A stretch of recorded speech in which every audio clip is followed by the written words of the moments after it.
Bueno, ¿qué tal? Muy buenas tardes a todos. Bienvenidos a otro webinar de los que organizamos en la Sociedad Española de Residentes de Psiquiatría, dedicados a investigación y neurociencia. En esta ocasión hemos reservado dos sesiones para tratar el tema de la metainvestigación.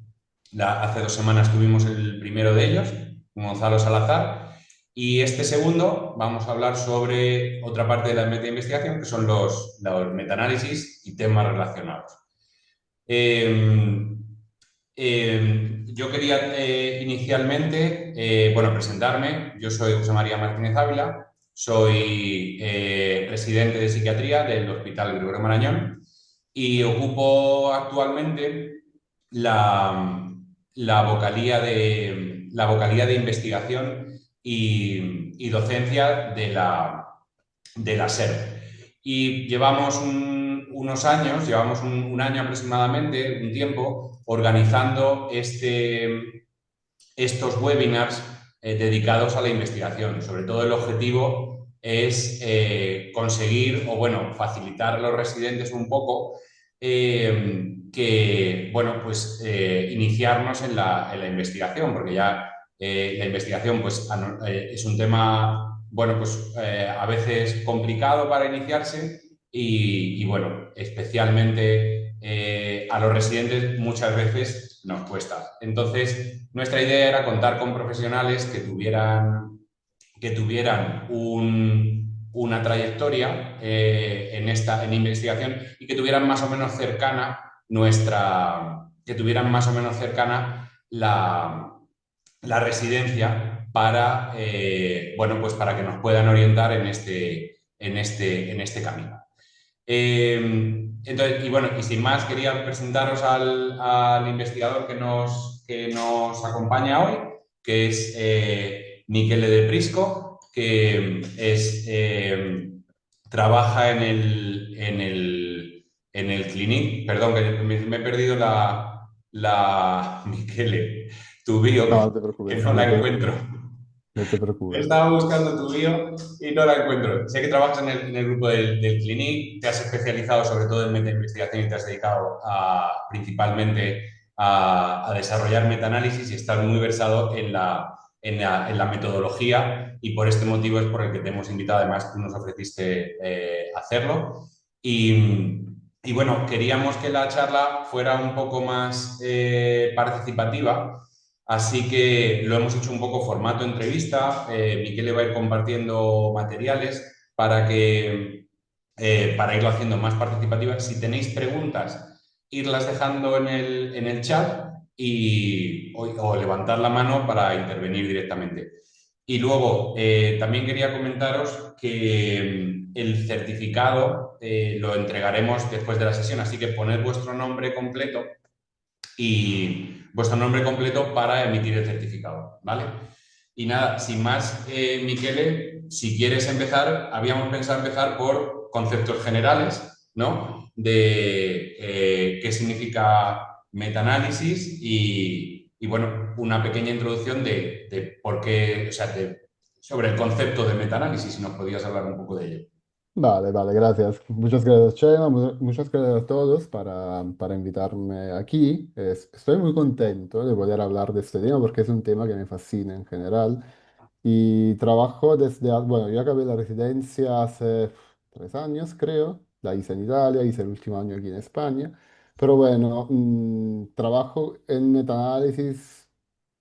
Bueno, creo desde hace 5 años, 4 o 5 años, empecé durante la residencia y entonces es algo que llevo conmigo desde el principio de mi carrera de investigación y estoy muy contento de hablar de esto porque es un tema, creo, interesante y también importante para poder entender mejor los estudios y más o menos la literatura que está. Al final, el metaanálisis es una técnica estadística que combina los resultados de varios estudios independientes que más o menos siguen la misma pregunta de investigación. Y eso es importante porque, bueno, en general, cuando bueno, cada investigación tiene como objetivo lo de mirar algo. Pero lo que hacemos con nuestras observaciones es mirar algo en concreto. Por ejemplo, la respuesta a un fármaco, como puede ser el litio, en una población de personas con, bueno, una muestra de personas con trastorno bipolar. Lo que pasa es que lo que podemos mirar nosotros es algo que pasa en una pequeña muestra, no sé, 10, 20, 100 pacientes, pero nuestro interés es cómo utilizar esta muestra para poder extrapolar un dado que podemos más o menos generalizar a toda la población de las personas con trastorno bipolar, para poder decir, vale, tengo una respuesta al litio y esta respuesta al litio la puedo observar en todas las personas con trastorno bipolar. El metaanálisis al final nos ayuda más a llegar a esta conceptualización, porque si yo tengo un estudio de 10 pacientes, Chema, por ejemplo, tiene otro estudio de 10 pacientes, otra persona en Suiza tiene un estudio de 30 pacientes y otro en Estados Unidos tiene un estudio de 40 pacientes, podemos juntar estas cuatro muestras para poder mirar en general el efecto de la respuesta al litio en estas cuatro muestras, no ya por separado, sino todos juntos. Y eso nos permite, a nivel de metaanálisis, de poder tener como una muestra más grande que nos puede acercar más a nuestro objetivo general, o sea, saber cuál es la respuesta al litio de los pacientes. Entonces, desde esta idea muy sencilla, que al final puede parecer también como una, simplemente, no sé, hacer número, desde esta idea muy sencilla se han desarrollado muchas técnicas estadísticas que están relacionadas con la meta-research y con el meta-análisis. Hoy creo que hablaremos sobre todo las más sencillas, o sea, la que llamamos pairwise meta-análisis, donde vamos a comparar dos grupos, bueno, muchos estudios que comparan dos grupos, por ejemplo, un fármaco con otro fármaco, un grupo de pacientes con un grupo de controles, hombres y mujeres y lo que sea. Y también hablaremos un poquito de la network meta-análisis, el meta-análisis en red, pero sí que hay como muchos tipos de esto, muchas variaciones sobre el tema. Pero al final todos siguen más o menos el mismo rollo. Y sí, y yo creo que esto es muy importante para los residentes porque al final te permite de entrar en el mundo de la investigación de una manera mucho más como sencilla, factible, pero también que te permite de tener en cuenta aspectos metodológicos muy interesantes. Porque al final el tema de la investigación primaria, como se suele llamar, es que tenemos que reclutar pacientes, tenemos que tener un proyecto, muchas veces tenemos que tener grant, fondos, dinero, un comité ético que nos permite hacer cosas y esto lleva mucho tiempo, lleva muchos recursos y muchas veces con el tiempo que tenemos, que en general es muy poco, ya no podemos hacer todo esto.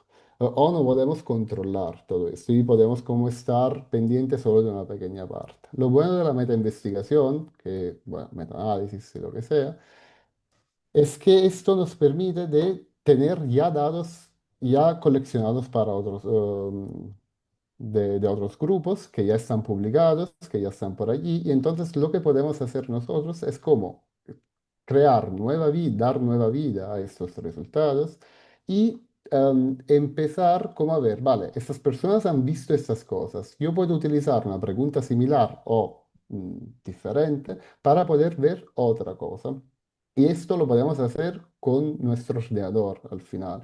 um, Utilizando el tiempo que podemos y nos permite también de entrar dentro de cosas metodológicas muy importantes, porque al final, como veremos hoy, el metaanálisis nos necesita tener como unos cuantos conocimientos Mm. de qué es un effect size, qué es una variable continua, qué es una variable categórica, cómo podemos medir algo, cómo podemos calcular algo, que Porque, luego podremos Miquele, utilizar. Sí. porque yo como residente, o sea, ¿cuánta gente necesitarías para plantearte hacer un metaanálisis? Claro, bueno, es que como creo cada proyecto, cuanto más mejor, pero sí, sigue como una curva U. Es que lo que sirven es por lo menos dos personas. Porque la mayoría de las cosas, como ya Gonzalo comentó la vez pasada cuando habló de Systematic Review, al final un metaanálisis es siempre un Systematic Review y metaanálisis. Y Mm, entonces los pasos que se tienen que hacer en un metaanálisis son los mismos en un Systematic Review. La mayoría de las cosas se hacen como de manera independiente. Significa que un investigador hace una parte y otro investigador hace la misma parte contemporáneamente. Por ejemplo, los dos miran los artículos al Title and Abstract, los dos miran los artículos al full text, los dos hacen la extraction, pero ya con dos personas se podría hacer un metaanálisis. Claro que hay metaanálisis pequeños y metaanálisis grandes, así que uno pequeño sí que puede ser como gestionado para dos personas que escriben el protocolo, bueno, hacen las búsquedas, la extraction, los análisis y todo. Pero en algunos casos, cuando tenemos como temas muy amplios, muy importantes, sí que sirven como más de dos personas, simplemente para que el trabajo pueda ser más ligero para todos y que al final todo el mundo pueda no trabajar como años mm. sobre el mismo artículo. Y cómo necesitaríamos, o sea, como residentes, Ujú. dices que puede ser una forma de iniciarse en la investigación. ¿Cómo necesitaríamos, o sea, supongo que necesitaríamos la supervisión de alguien que sepa, ¿no? Sí, ¿Y sí, claro. qué conocimientos tendríamos que adquirir o qué cosas necesitaríamos saber para empezar o para Vale. preparar un proyecto o Vale. presentarlo? Bueno, yo creo que primero necesitamos como algunos conocimientos previos y como segunda cosa necesitamos como saber cómo se hace un metaanálisis, cuáles son los steps para, bueno, los pasos para hacer el metaanálisis. Yo creo que los conocimientos previos son cosas muy sencillas, pero que son basales cuando se habla de metaanálisis. O sea, por ejemplo, la diferencia entre una variable continua y una variable categórica, o por ejemplo, cuando se habla de tamaño del efecto, ¿de qué estamos hablando? Bueno, voy a compartir pantalla para hacer como unos ejemplos también dibujados, a ver si funciona. Porque es que siempre estamos acostumbrados a hablar de diferentes tipos de variables, pero hay podemos hablar de variables que se miden como de manera continua y variables que se miden de manera categórica, bueno, que no se miden de manera que son clases, son grupos. Y entonces, ¿qué pasa? Cuando vamos a medir una variable de tipo continuo, por ejemplo, no sé, podemos pensar en el nivel de depresión en dos grupos. Por ejemplo, yo puedo tener el nivel de depresión en un grupo A, que puede ser las personas con trastorno bipolar, y por ejemplo puedo tener el nivel de depresión en un segundo grupo, que puede ser las personas con depresión mayor. Esta sería la media de la depresión de las personas con trastorno bipolar. Y esta sería la media de la depresión de personas con depresión mayor. Estas son variables que se miden de manera continua, generalmente una escala, una Hamilton, una Madras, una PHQ-9. Y lo que estamos interesados generalmente a medir, a visualizar, es la diferencia entre estas dos medias. Por ejemplo, este espacio que está por aquí nos dice que las personas con trastorno bipolar, en este ejemplo, tienen menos depresión que las personas con depresión mayor. Y entonces lo que pasa, hay una diferencia. Y esta diferencia la podemos llamar diferencia media o mean difference. Esto es una de las cosas que nos sirven a entender por qué la mean difference es un effect size que vamos a ver en muchos metaanálisis, donde lo que pasa simplemente es una manera para decir cuánto grande es la diferencia entre dos grupos sobre una medida continua. Hay una cosa específica en este caso, porque cuando se habla de variables continuas, muchas veces no se habla de MD, sino se habla de SMD. No sé si alguien ya lo ha visto en literatura, pero esta S sería Standardized Mean Difference. ¿Por qué? ¿Qué pasa? Porque puede ser que unos estudios, por ejemplo, miden la depresión utilizando la Hamilton. Otros estudios miden la depresión utilizando la PHQ-9 y otros estudios pueden medir la depresión utilizando, por ejemplo, no sé, la MADRS. Aquí tenemos tres estudios que miden la misma cosa, porque están midiendo la depresión, pero de una manera ligeramente diferente que no puede ser de verdad comparable. En este caso, la Standardized Mean Difference nos permite de no tener en cuenta de estas diferencias de escala y sí de poder hacer como un análisis juntando las tres cosas.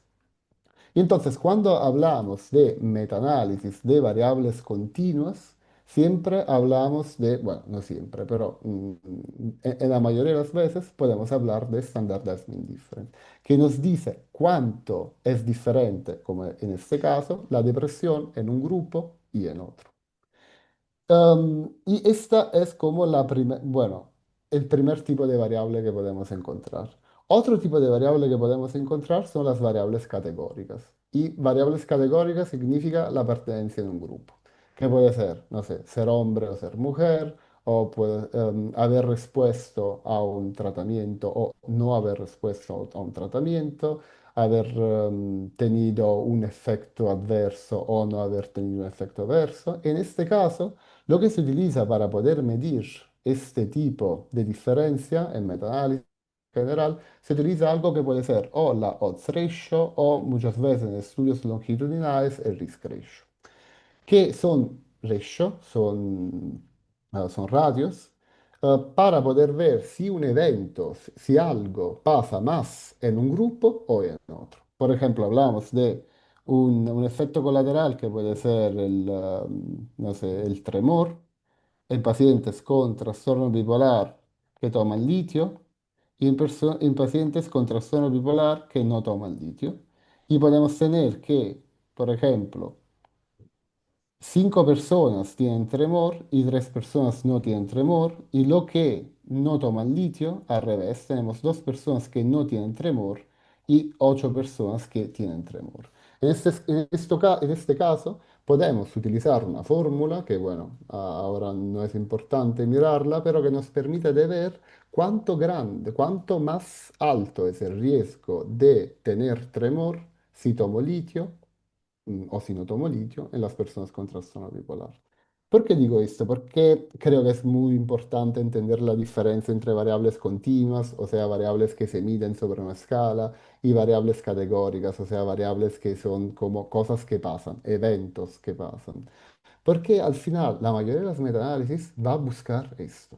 Nos va a decir si un grupo tiene más depresión que otro grupo, si un grupo tiene más respuesta que otro grupo.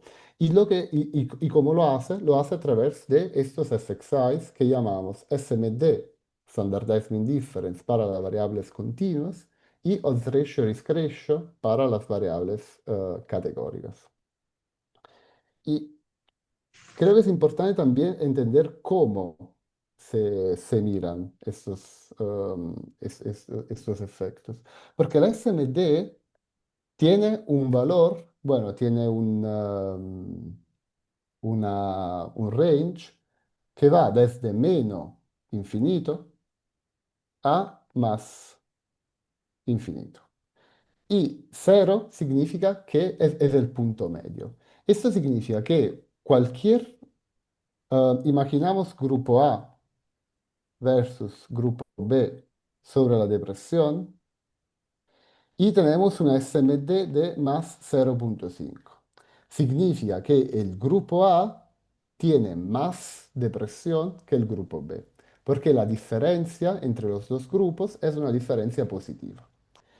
En el caso en que hubiéramos tenido una SMD negativa, como puede ser una SMD de 1,2, en este caso estamos diciendo que el grupo A tiene menos depresión que el grupo B, porque el grupo A tiene menor niveles de depresión, una SMD negativa, del grupo B.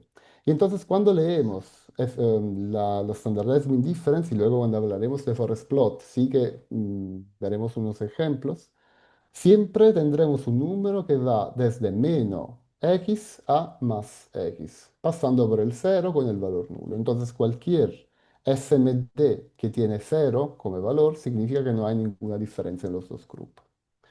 Similar, pero ligeramente diferente, es cuando hablamos de las medidas categóricas, como puede ser odds ratio y risk ratio, donde al final podemos tener un valor que va desde cero hasta más infinito, pasando por uno, donde uno significa que no hay diferencia en los dos grupos, porque bueno, es un ratio y un ratio de uno significa que lo que pasa en el grupo A es igual a lo que pasa en el grupo B.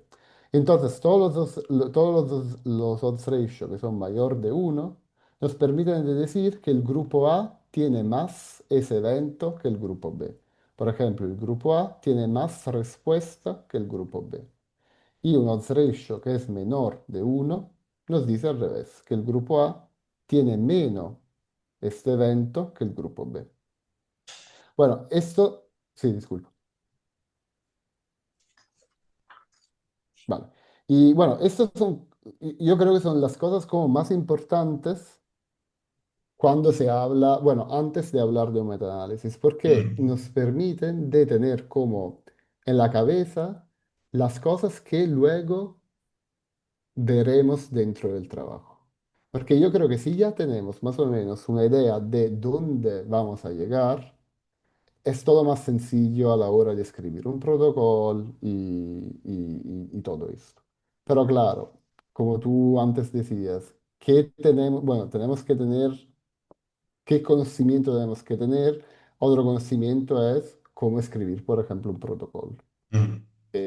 Significa tener como todas las cosas para poder empezar a escribir un metaanálisis. Y esto sí que, si es la primera vez, lo bueno sería... Hablaba Gonzalo hace 2 semanas de la importancia de plantear bien la pregunta.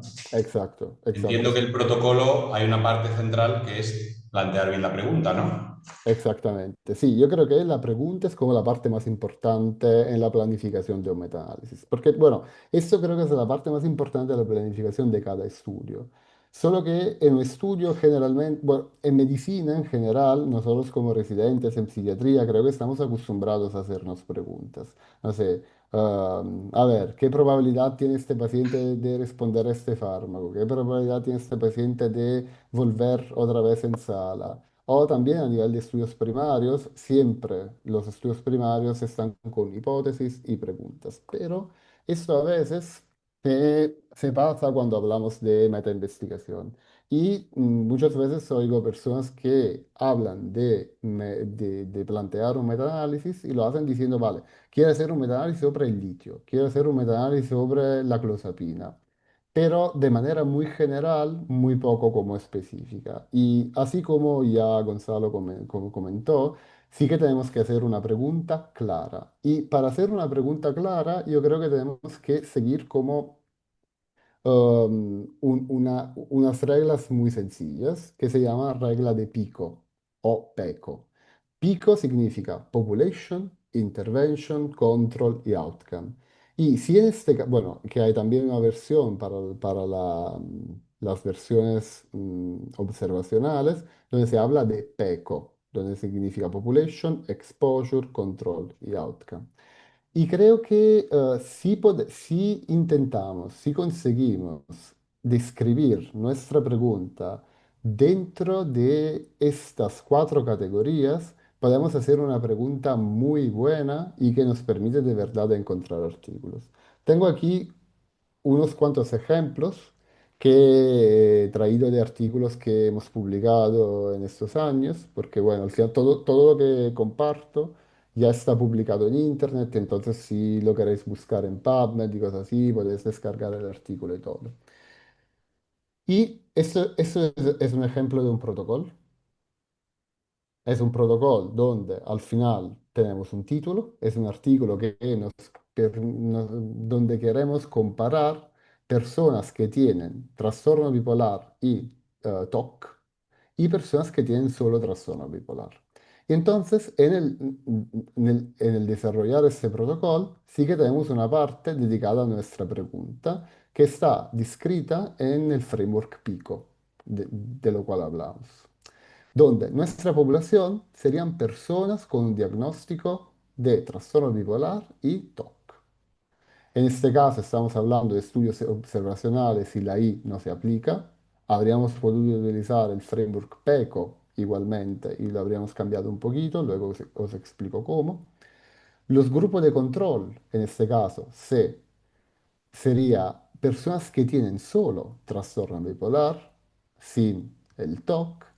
Y finalmente, como outcome, podemos tener muchos outcomes, pero en este caso nosotros estamos interesados en medir severidad de sintomatología, número de episodios afectivos, número de hospitalizaciones, age at onset, suicidalidad y características del episodio afectivo.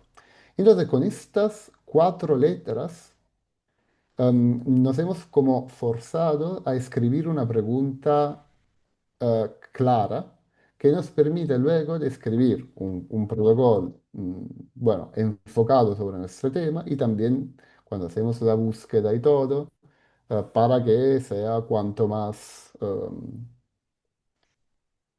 adherente a lo que queremos ver.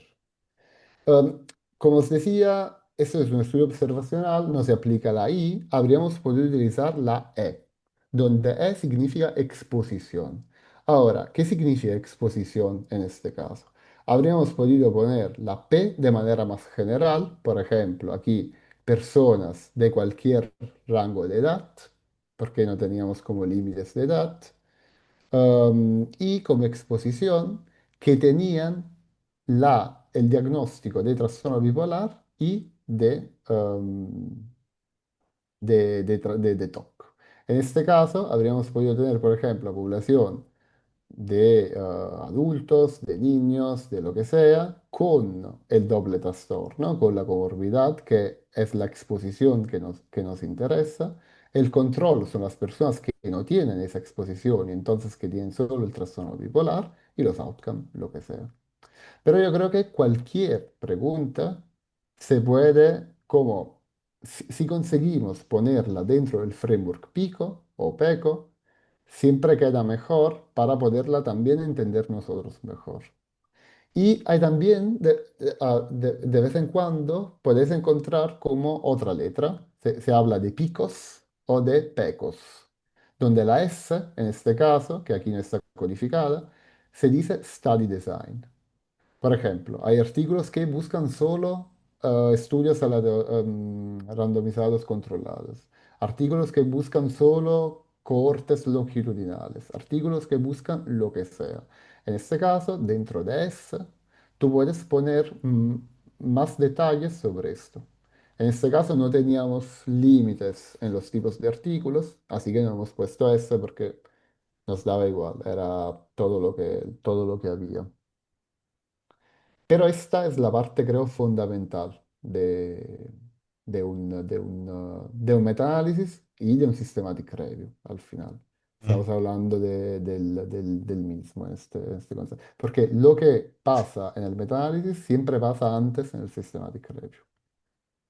Y una vez que tienes ya, digamos, o sea, la parte del Systematic Review, la vimos un poco con Gonzalo, una vez que Ujú. tienes ya tus artículos seleccionados, Vale, o sea, ¿cómo sacas los datos? ¿Cómo haces que las variables sean únicos? ¿Los conviertes todos en medias? vale, perfecto. ¿Cómo sacas los datos y los analizas? Vale.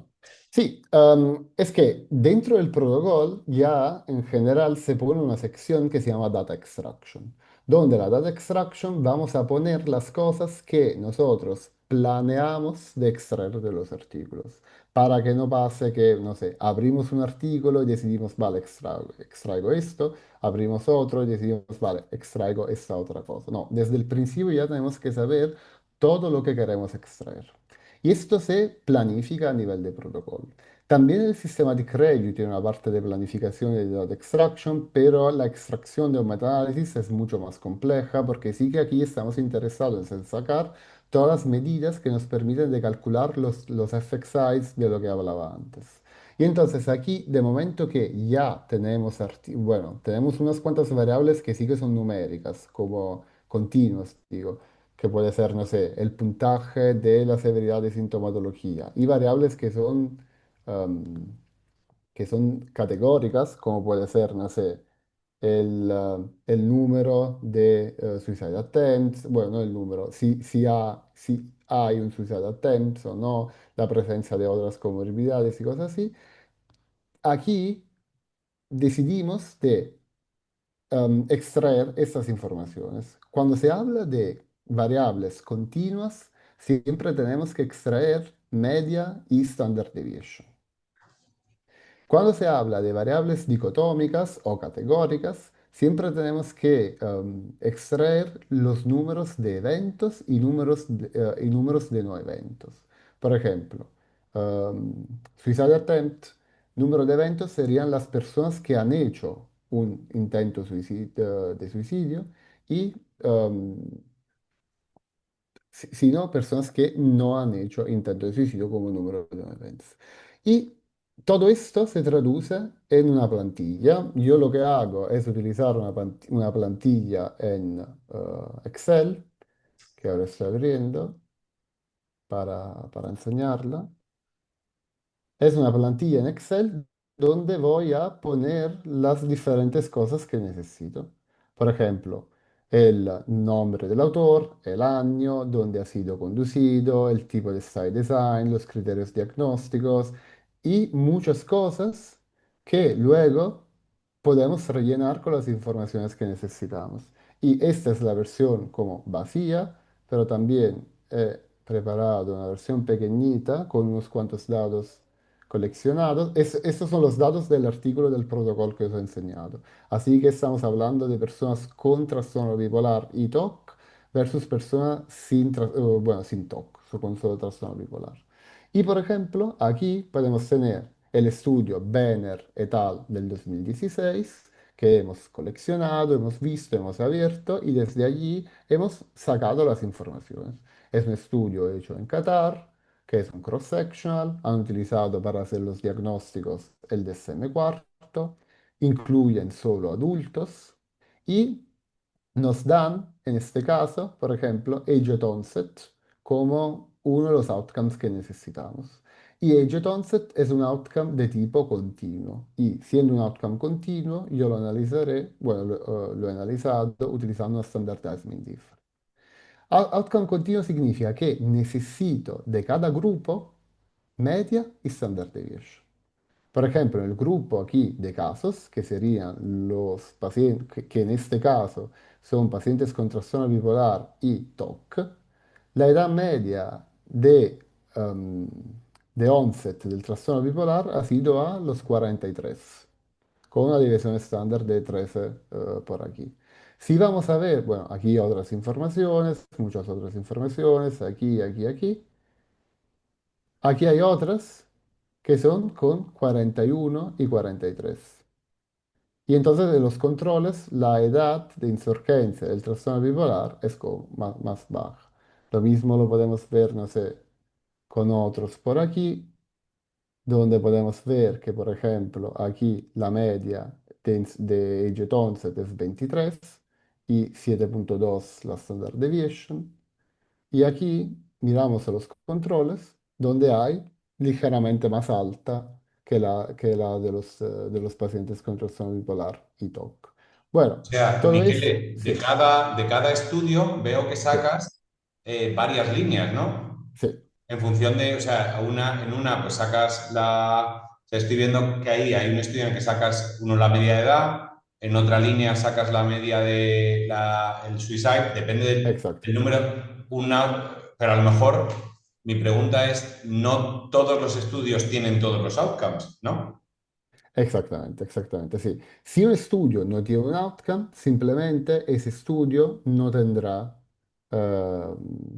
esa línea. Vale. Simplemente se van añadiendo las líneas para los estudios que tienen esta información. Si, por ejemplo, aquí Disalvo no tuviera informaciones sobre Suicide Attempt, simplemente Disalvo bueno, no vamos a hacer la extraction de Suicide Attempt para Disalvo. Esto es muy importante. Gracias por hacer esta pregunta, porque es muy importante entender que, bueno, hay muchas maneras para hacer una extraction. Yo creo que esta, después de varios años, es como la más sencilla para poder rellenar todo. Pero bueno, lo que hago es poner cada fila es un outcome.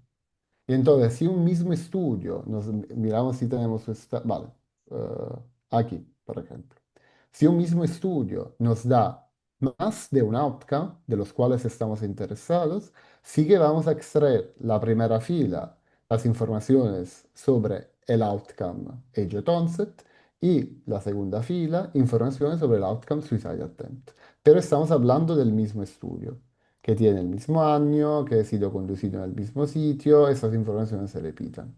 Pero así que tenemos, por ejemplo, dos tipos de outcomes diferentes, porque uno es el jet onset, que como hemos visto, siendo un outcome continuo, necesita solo, um, ¿cómo se llama? Media y standard deviation, pero un outcome de tipo dicotómico, como por ejemplo el suicide attempt, que significa si ha hecho o no ha hecho el suicide attempt, lo podemos describir como el número de eventos y número de no eventos, que significa que en estos 32, que en este grupo de 32 personas, 15 personas han tenido un intento y 17 no han tenido un intento. Esto en el grupo de los casos, que serían las personas con trastorno bipolar y TOC, y aquí lo podemos ver lo mismo en el grupo de los controles, donde tendremos um, una media y un número de eventos y no eventos. Luego hay otra cosa que también es importante, es que hay muchas otras variables. Mientras hay como unas cuantas variables que son importantes para poder hacer los análisis, que son las variables que nos sirven para, bueno, para calcular el tamaño del efecto, para calcular la SMD, para hacer el metaanálisis de verdad. Hay otras que no utilizamos para hacer esto, como puede ser, no sé, la edad media, el porcentaje de mujeres, cuántos años de educación, todas cosas que al final hemos decidido en este caso de extraer a nivel de protocolo, que pero nos pueden servir para poder hacer una tabla uno bonita, para poder entender mejor como un estudio y también para hacer algo del cual hablaremos luego, que se llaman metaregresiones. Pero bueno, al final toda esta tabla tenemos que hacer algo de esta tabla. Y yo cuando empecé a hacer metaanálisis utilizaba un programa que se llamaba CMA, Comprehensive Meta-Analysis, que pero es un programa de pago y entonces yo cuando ya no he tenido la licencia, bueno, porque ya no trabajaba en el sitio donde me daban la licencia, era un poquito, bueno, bastante no barato, bueno, costaba bastante la licencia para poderla tener. Y entonces he visto varias cosas y al final he decidido cómo de quedarme con R, donde R es un lenguaje de programación que nos permite hacer muchas cosas y también metaanálisis. Y entonces ahora los análisis los hago con R. Pero al final, para enseñaros también los steps siguientes, lo que hacemos es tener un script donde podemos escribir las cosas que necesitamos y que nos sirven.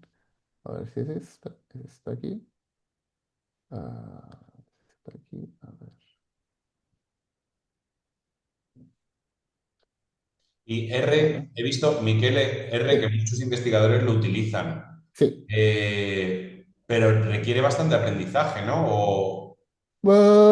Sí, bueno, es que al final yo creo que tiene lo bueno y tiene lo malo, en el Mm, sentido que no es un programa que lo abres y piensas, vale, entiendo todo. Esto no.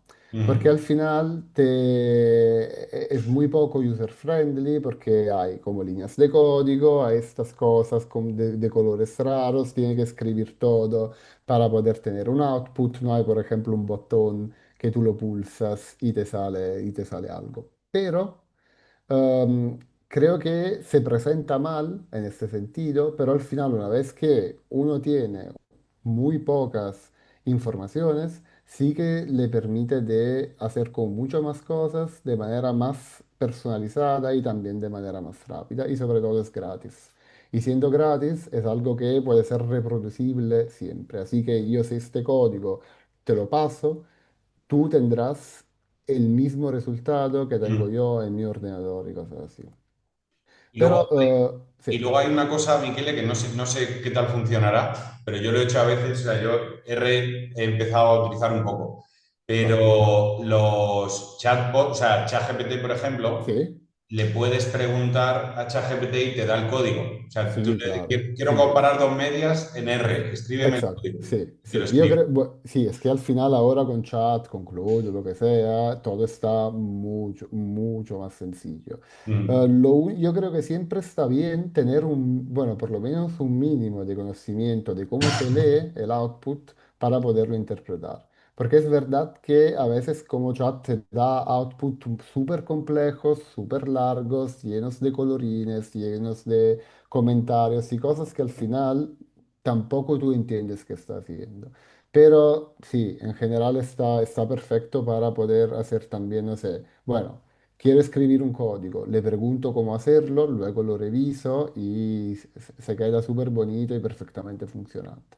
Lo único es que yo siempre recomiendo tener como un mínimo de conocimiento antes, que también a través del chat, no sé, explícame este código, cómo puedo entender mejor este código, qué significa esta línea de este código y cosas así.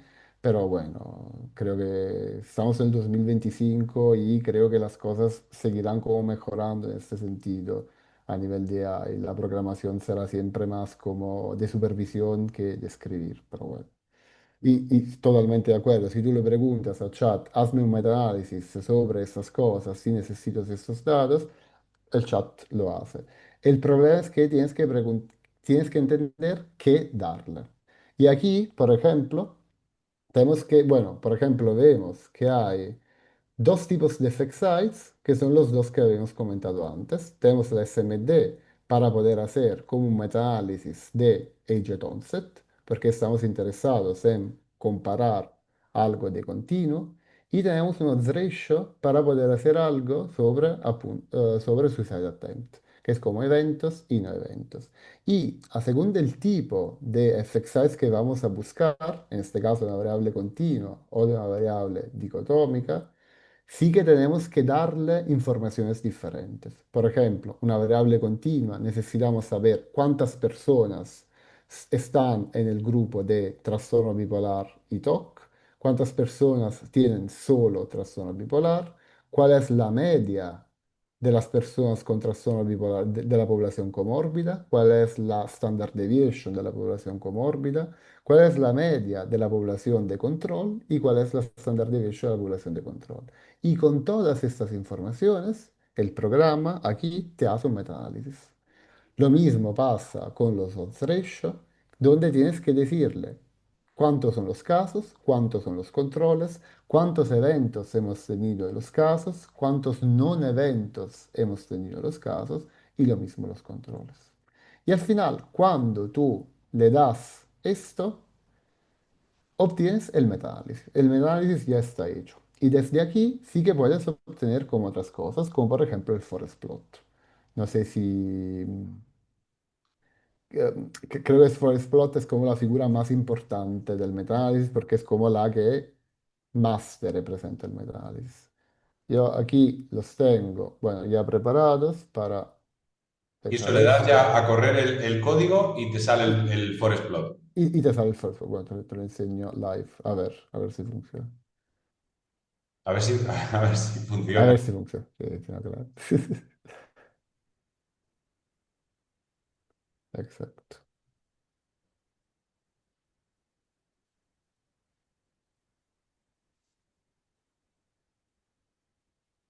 Aquí, aquí. Y aquí te sale el Ah, Forest míralo. Plot. Al final, este es un forest plot muy sencillo, que no tiene nada, no tiene misuras de heterogeneidad, no tiene cosas bonitas, pero hace lo que tiene que hacer. Enseñarte el resultado del metaanálisis y enseñarte el resultado de los varios estudios. Voy a otro file porque, bueno, aquí está como con menos información y creo que está menos claro que esto, Ujú. pero es el mismo, es exactamente igual, simplemente ordenado de manera diferente. Es esto aquí. Este es un forest plot de nuestro metaanálisis y es el resultado de un metaanálisis. Al final, cuando hablamos de forest plot, estamos hablando de una figura que nos permite de ver los diferentes estudios y su valor metaanalizado. ¿Dónde tenemos? Bueno, yo creo que hay muchas cosas importantes dentro de un forest plot.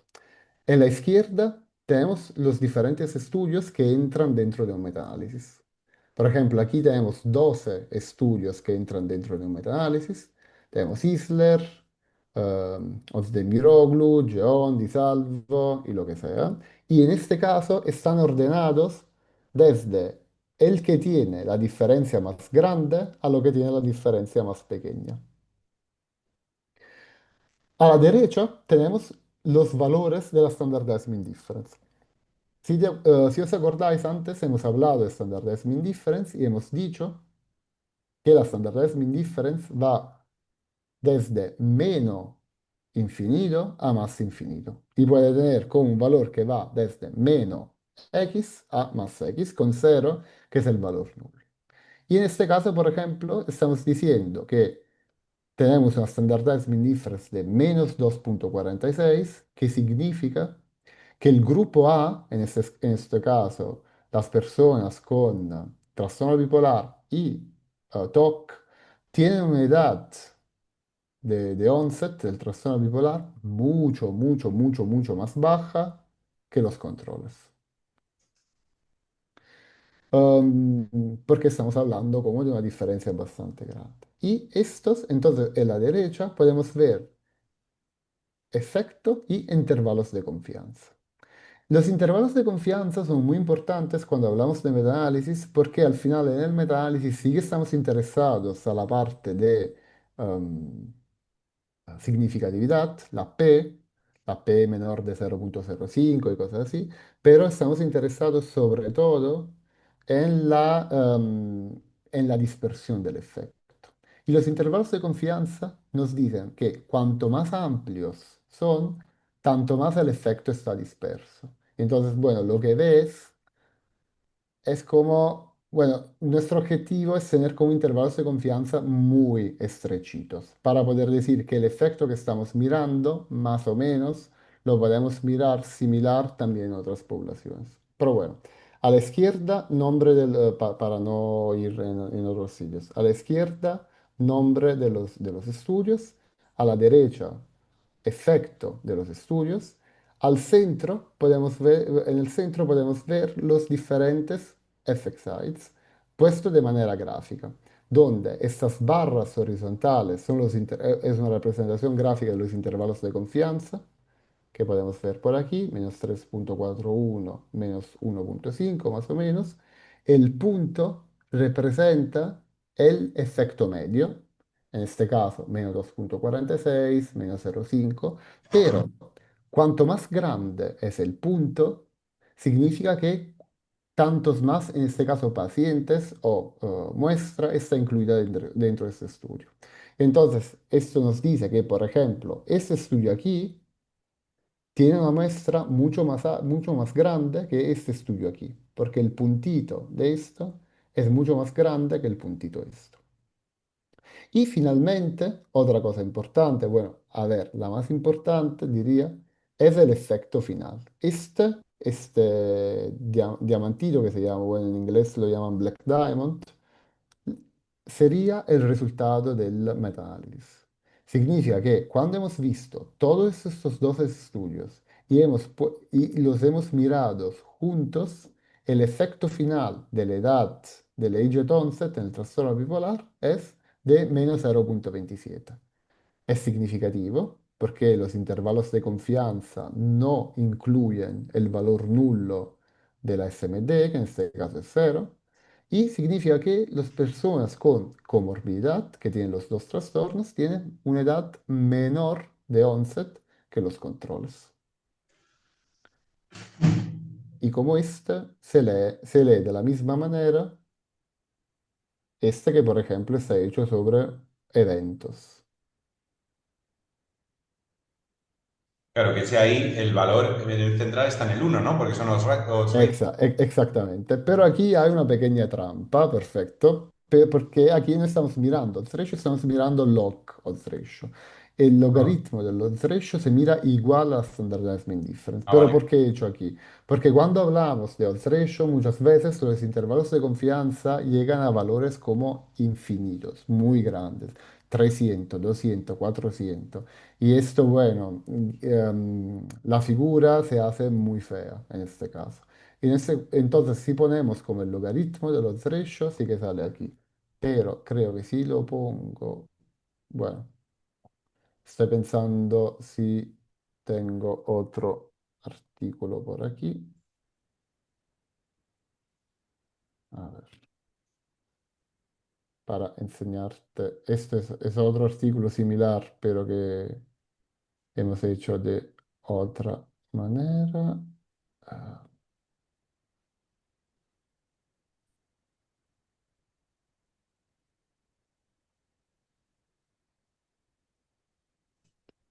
aquí.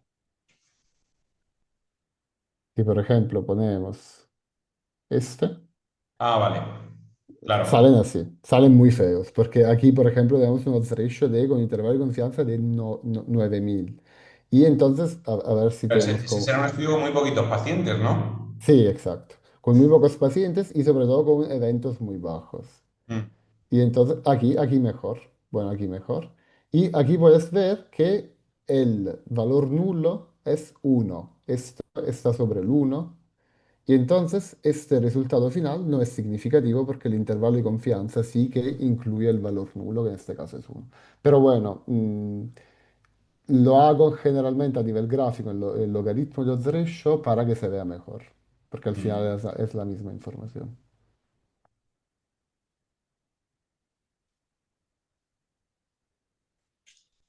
Y A ver, luego entiendo sí, que, o sea, a la hora, claro, para esto las variables tienen que ser muy claras, ¿no? Tienen que ser como muy homogéneas para poder compararlos. ¿Cómo sí, eh, los estudios para poder compararlos tienen que ser homogéneos y tienen que ser, sí. ¿cómo se soluciona? ¿Cómo se... Bueno, esto es lo que tendría que ser, pero es que en general esto es algo muy difícil para obtener.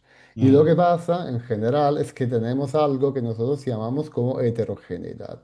Por ejemplo, la heterogeneidad se puede medir de varias maneras, pero la manera más sencilla para verla es esta, esta medida aquí, que se llama I-square, que nos dice cuánta heterogeneidad que estamos mirando en los diferentes estudios está debida por el caso o no. Y como podemos ver, aquí tenemos estudios que en teoría están mirando la misma población, en teoría están mirando las mismas, em, el mismo outcome, pero este tiene una diferencia mucho más muy diferente que los demás. O, por ejemplo, esta, por ejemplo, está que dice que los casos son más jóvenes que los controles, pero esta nos dice que los casos son más viejos de los controles. Y entonces sí que tenemos como una diferencia, o por ejemplo, este es significativo, este no es significativo. Así que hay una heterogeneidad dentro de los estudios y esto es algo que no creo sea, bueno, es algo como intrínseco de los metaanálisis.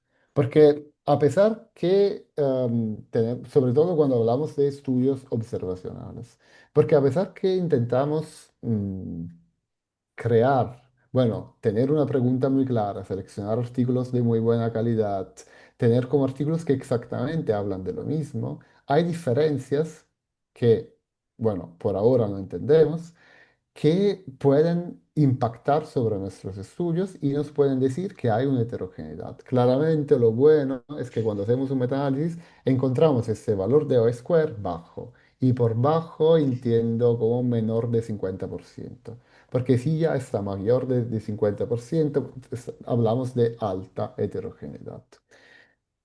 Y cuando hay alta heterogeneidad, el objetivo sería intentar explorar esta heterogeneidad. Y la exploración de la heterogeneidad se puede hacer de varias maneras, pero una de las cuales se llaman metaregresiones, que es una manera bueno, análisis de subgroups, de metaregresiones y cosas así. Pero bueno, es que la metaregresión es algo que nos permite de ver si una variable, que puede ser la edad, el sexo, la educación, o lo que nos viene a la cabeza, puede en cualquier manera impactar sobre los estudios. Es que cuando se habla de metaregresión, yo creo que tenemos que tener claro el concepto de regresión, donde imaginamos que tenemos como dos variables y tenemos una variable que es la edad y hablamos de un estudio original, ¿no? Con personas, con individuos. Y queremos mirar cómo el puntaje de la Hamilton al variar de la edad. Y por ejemplo, veremos que la persona A tiene 18 años y tiene un puntaje muy bajo de la Hamilton. La persona B tiene 22 años y tiene un puntaje ligeramente más alto. La persona C tiene una edad de, bueno, 25 años y tiene un puntaje más altos y así seguir. Bueno, estoy haciendo un ejemplo muy poco realista, pero un ejemplo como muy didáctico para saber que parece que estos puntos están de alguna manera encontrados por una línea que al subir de la edad sube también probablemente el puntaje de la depresión. Y esta línea bueno, sería la regresión que nos permite saber cuál es la relación entre estos puntos. Lo que pasa en un metaanálisis es lo mismo, solo que los puntos ya no son um, personas, sino son estudios. Esto sería el estudio A, esto sería el estudio B, este sería el estudio C. Entonces, y aquí ya no tenemos la Hamilton, sino tenemos nuestro effect size. Y entonces lo que vamos a ver, si al subir de una variable, como de la edad, sube o baja o da igual la SMD de nuestro estudio. Y para ver que si, por ejemplo, podemos encontrar que los estudios que tienen una edad media más baja también tienen una SMD más baja, una diferencia en los dos grupos más baja, más pequeña, y que también los estudios que tienen una edad más alta, que incluyen personas mayores, tienen un puntaje de depresión y entonces una diferencia entre los dos grupos como mucho, bueno, mayor. Y esto nos puede permitir de controlar de alguna manera la heterogeneidad. ¿Por qué? Porque, bueno, nosotros podemos ver que, imaginamos aquí, volvemos a lo de antes. Imaginamos que aquí encontramos una diferencia significativa por la edad, que al subir de la edad también sube el tamaño del efecto, sube la diferencia entre los dos grupos. Y podemos ver que, por ejemplo, este grupo está hecho por todas personas mayores. Y aquí entenderíamos por qué Isler tiene esta diferencia tan grande y por qué los demás tienen una diferencia pequeña. Y al final es difícil que se encuentra una variable significativa que se encuentra como una razón para explicar la heterogeneidad. Pero yo creo que en cada metaanálisis, bueno, un gran espacio tiene que estar hecho para entender un poquito las diferencias, bueno, para intentar explicar estos valores altos de heterogeneidad. Y lo podemos hacer con metaregresiones, como este caso, o tipos diferentes, bueno, tipos particulares de metaregresiones, como puede ser los subgrupos donde a nivel gráfico se va a poner un forest plot, donde tendremos un grupo, no sé, mayores y un grupo como niños, y vemos cómo entre los mayores, los adultos y los niños, cómo varía em, el efecto y si hay una diferencias entre esos tres grupos. Sería algo Y así, parecido como, sí. como controlar los factores de confusión en un estudio primario, ¿no? Exacto, exactamente, Mm. exactamente, sí. Solo que aquí es más difícil porque estamos hablando de medidas, estamos hablando de deviaciones estándar, estamos hablando no tenemos los valores individuales de cada individuo, pero tenemos la media, tenemos la standard deviation de un estudio. Y Mm. esto siempre es que nos da como unos cuantos problemas a nivel de precisión de la información. Pero sí, exactamente, exactamente esto. Es como una manera para controlar y para ver si hay variables que pueden explicar o impactar o dejarnos entender de manera diferentes nuestros resultados. Mm. O sea, que sería ver eso, sí, qué variables explican la heterogeneidad, ¿no? Exacto, En caso de, exacto. de que la heterogeneidad sea alta. Y en caso de, de que la heterogeneidad sea alta, ¿eso Ujú. invalida de alguna forma el metaanálisis Mm. o Bueno, simplemente... yo no, sí, no creo que lo invalide. Sí, lo invalida en el caso en el cual no damos ninguna explicación. Porque si Mm, decimos, vale, tenemos estos resultados, tenemos una heterogeneidad del 90% y ya está, bueno, al final no es un trabajo hecho muy bien, creo.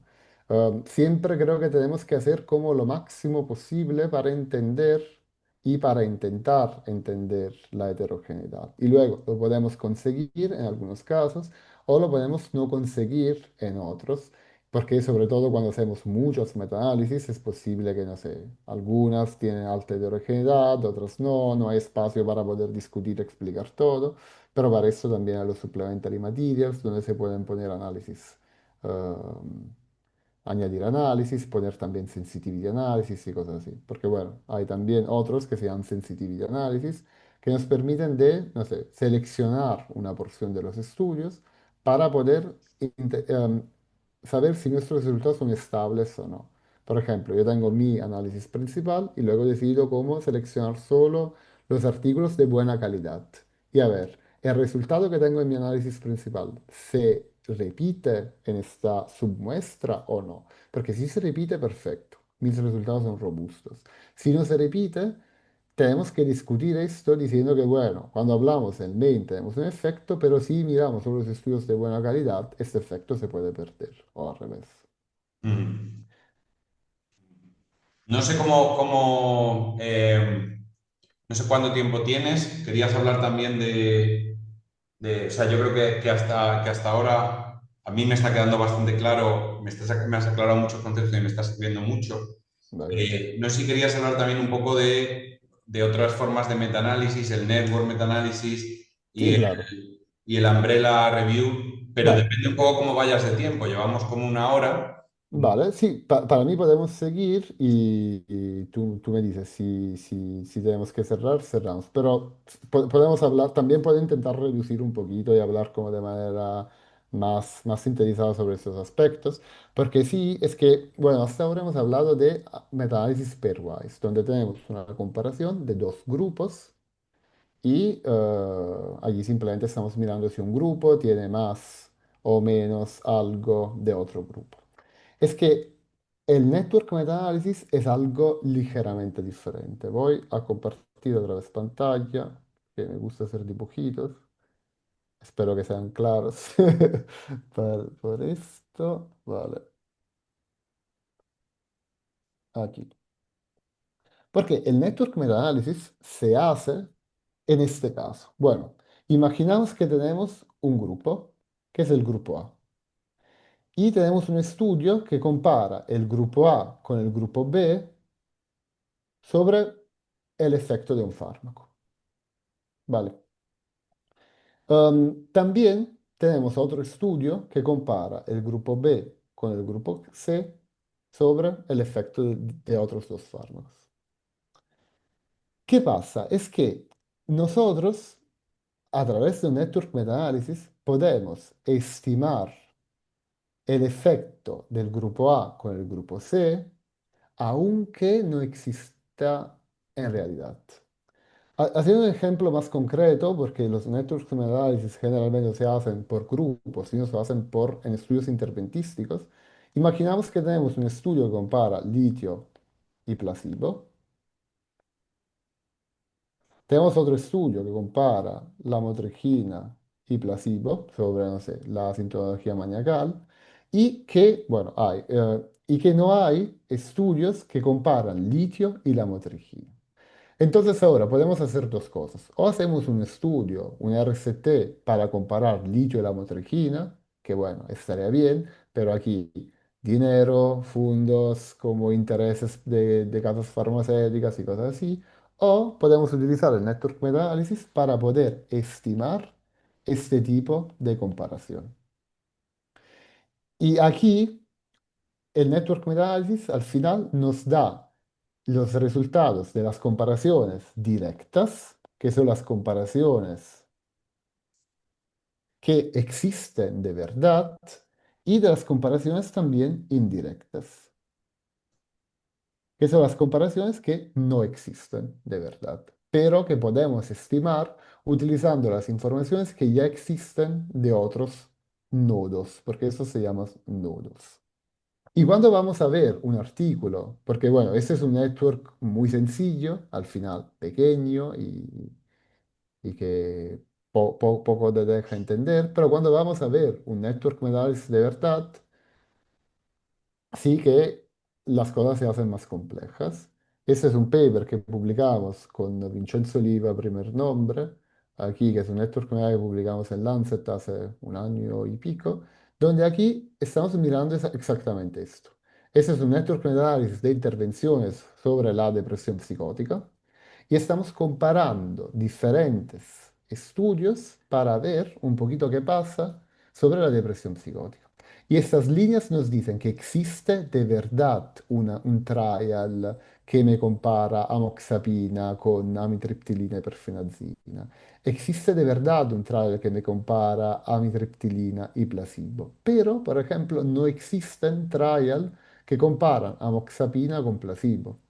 O no existen trials que comparan olanzapina con amoxapina olanzapina y amitriptilina. Y entonces, ese se llama NetGraph y es uno de las figuras que siempre se hacen en un network meta-análisis para dejarte entender un poquito cuánto complejo está el network. Pero los resultados luego lo vamos a ver aquí, en esta tabla que se llama League Table. La League Table simplemente te pone sobre la diagonal todas las intervenciones que están dentro del network y te pone, en este caso, estamos hablando de response, y hablando de response estamos hablando de odds ratio o risk ratio, aquí no me acuerdo qué utiliza, risk ratio, y que nos compara, en este caso, por ejemplo, la moxapina con la olanzapina, que hemos visto que aquí no existe como dirección, pero sí que la podemos calcular a nivel, um, bueno, virtual, indirecto. Y vemos que la moxapina debería dar más respuesta que l'olanzapina, pero al final el efecto no es significativo y nos da igual. Pero lo bueno del network analysis es esto, que te permite de hacer algo que no existe. Claro, permitir de hacer algo que no existe significa que tenemos que tener en cuenta cosas muy importantes. Y hay dos aspectos fundamentales que tenemos que entender cuando se habla de network meta-análisis, que se llaman, esto lo hago más pequeño,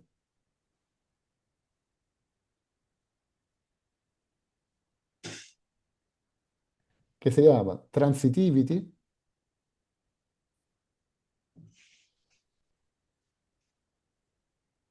y inconsistency. Que bueno, al final hay mucho que hablar de network meta-análisis, pero creo que ya con estos dos conceptos ya creo que hay cosas importantes. Porque la transitivity significa que estos nodos de aquí tienen que ser comparables entre ellos. ¿Qué significa? Que si, por ejemplo, en el nodo del litio yo estuviera poniendo personas con trastorno esquizoafectivo y en el nodo con la motrigina estaría poniendo personas con epilepsia, en el nodo complasivo, bueno, personas con los dos, porque estamos hablando de los dos estudios. En este caso, bueno, tenemos poblaciones tan diferentes que a ver no son de verdad comparables. Y si las poblaciones dentro de los nodos no son comparables, es probable que también los resultados del network saldrán como, bueno, no reales.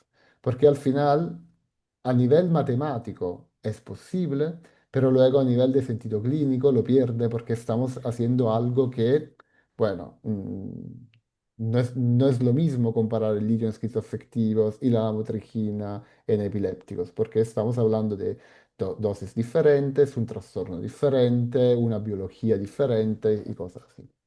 Otra cosa es también la inconsistency. Y bueno, cuando hablamos de inconsistency, tenemos que decir, vale, el network meta-análisis nos permite de calcular también por las medidas directas, nos permite también de calcular como una medida indirecta. Es que es verdad que ya tenemos este estudio y ya sabemos cuál es la diferencia entre la motrigina y placebo, pero a nivel matemático esta diferencia la podemos como poner al lado de otro tipo de diferencia que es una diferencia estimada por el network mismo. ¿Y qué pasa? Puede pasar que placebo, la motrigina directo pueda tener un efecto de, no sé, más 0,5 de SMD. Pero placebo la motrigina indirecto, estimado, puede tener un efecto de menos 1,2. Aquí son cosas muy diferentes y esto significa que hay algo que está pasando que del cual tenemos que tener cuidado. Porque si no, estamos diciendo que hay una inconsistencia entre el resultado verdadero que podemos ver dentro del trial, que hemos visto en pacientes reales, y en el efecto estimado por el modelo del network. Entonces son cosas que cada vez que se hace un network analysis se tienen que ver, se tienen que calcular, se tienen que observar y nada, se tienen que discutir. Y si sale inconsistency, probablemente no es un buen network y probablemente tenemos que hacer algo para poderlo como justificar. Y bueno, se puede hablar de inconsistencia a nivel, esto es a nivel de las comparaciones, de los loops, también hay inconsistencia a nivel global del network, pero bueno, son muchas medidas, pero ya que creo hablamos de esto, ya creo que es como son los conceptos más importantes de cuando se lee un network. Pero Mm. a nivel de resultados, los resultados son estos, la league table, nada más. Porque a veces yo antes que empezaba a hacer los networks pensaba que el gráfico, era el resultado. Pero esto es simplemente una medida gráfica para ver cómo están relacionados los estudios. Mm. Esto es donde tenemos de verdad los resultados del network, que nos dicen si un fármaco tiene más o menos efectos de otro. Vale, y me preguntabas también de las Por los umbrella reviews. Umbrella, sí. Vale, Si sí, tienes tiempo para contárnoslo brevemente, sí, en cinco sí, sí, sí, minutos sí, sí, o sí, hablamos así. también, sí, exacto. Hablamos también de umbrellas y cuando hablamos de umbrella tenemos que pensar cómo tenemos que cambiar de perspectiva. Porque si cuando hablamos de systematic review meta-análisis o también de network meta-análisis, nosotros estamos interesados a recoger las informaciones del estudio individual. Entonces, dentro de un network, dentro de una meta-análisis, incluimos, no sé, 20 artículos, 30 artículos, y cada artículo es un estudio individual.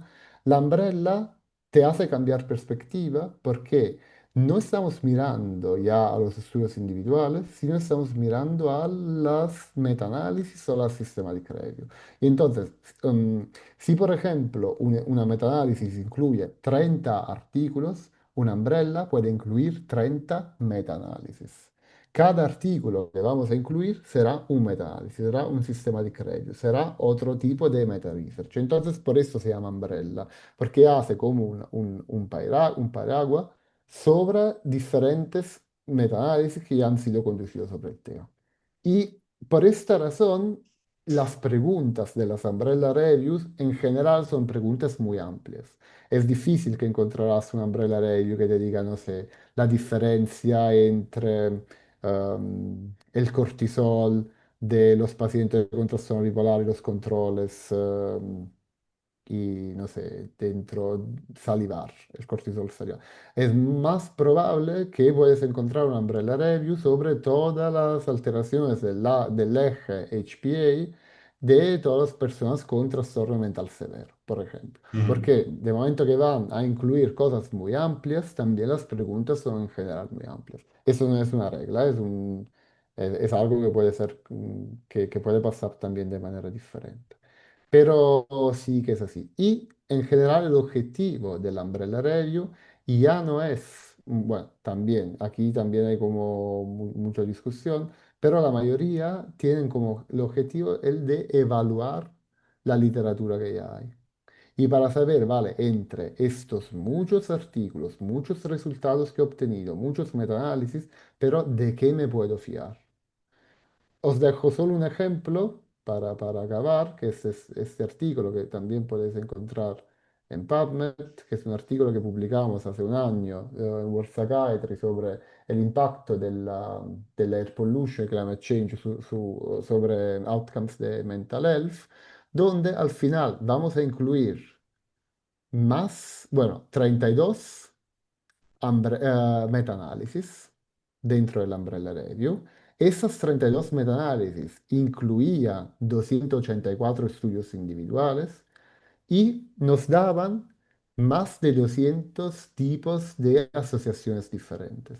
Que puede ser, no sé, una miraba la temperatura con el suicidio, la temperatura con la mortalidad para trastornos mentales, otro miraba un pollutant con el riesgo de esquizofrenia y cosas así. Y de estos 237 diferentes asociaciones, al final nosotros seleccionamos 10 o 11, no me acuerdo bien, bueno, tendría que contar, para que eran las que tenían más evidencia. Entonces, si tenemos que ver toda esta literatura, nos quedamos con pocos artículos, bueno, pocas asociaciones que eran las más fiables. Y entonces el trabajo de la Umbrella muchas veces es un trabajo de limpiar, es un trabajo de dejar como informaciones claras. Porque vivimos en un mundo donde cada segundo se publica un metaanálisis y entonces es difícil también para la gente mantenerse informado sobre este tema. Y entonces de esta manera yo puedo tener como una información más o menos estable que me diga cuáles metaanálisis o cuáles informaciones que vienen de cuáles metaanálisis son más fiables para poder gestionar mi clínica, gestionar mis pacientes, hacer políticas de trabajo y cosas así. Vale. Pues yo creo que hemos pasado ya sobre muchos conceptos. Llevamos pues, hora y 20. No sé si tenéis alguna pregunta en el chat para Michele. Yo creo que ha habido muchas, vamos, han salido muchos temas, muchos conceptos. Yo creo que me los ha aclarado mucho y a la mayoría de la gente entiendo que también. Y no sé Claramente si, si tenéis preguntas y cosas así también que salen después o en los próximos días y cosas así, me podéis escribir un correo sin problemas.